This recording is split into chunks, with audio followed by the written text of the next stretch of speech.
şüalanması ilə xarakterize olunur. İstilik şüalanması ilə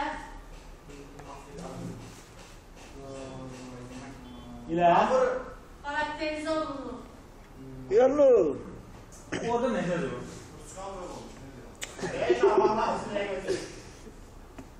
Yüksek temperatur ve nemlik şəraitində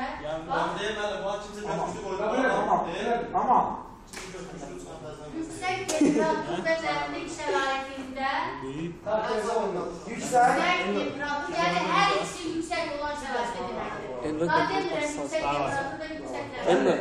Yüksek temperatur ve yüksek temperatur. Yüksek temperatur ve nemlik şəraitində yüksek temperatur.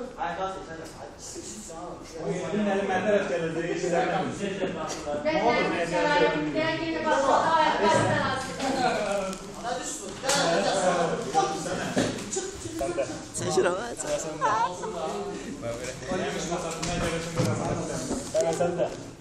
Sen de ben de. Yüksek temperatur ve nemlik şərait. Yani bak bu ben derse ümumiyyətlə mane olanların adlarını yazıyor yine mənə. Ben ümumiyyətlə bir nəfər vermeyeceğim.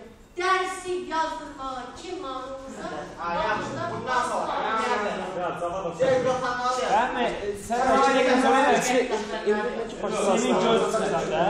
2 dakika sonra senin yüksek temperatur ve nemlik şəraitində Karakterize oluyor.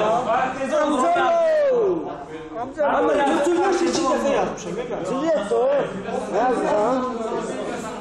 ama saçlık yarattın. Karşı sakinlik yarat eşikte ses salon sensin akı.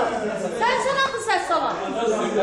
Ay benim 2 defa yazmışım. Ben ne dedim ki ben senden size kulak asmam ama. Ses salon sen. Ay eve durma.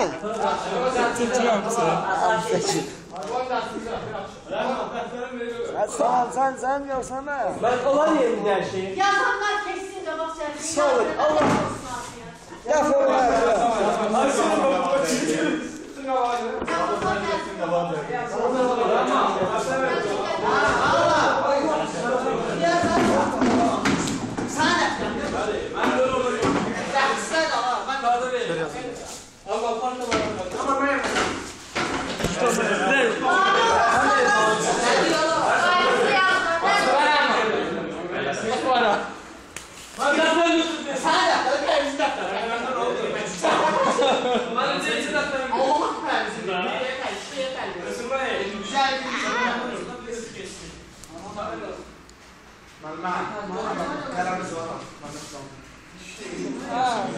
Ha işte ya saçlı onlara kardeşler.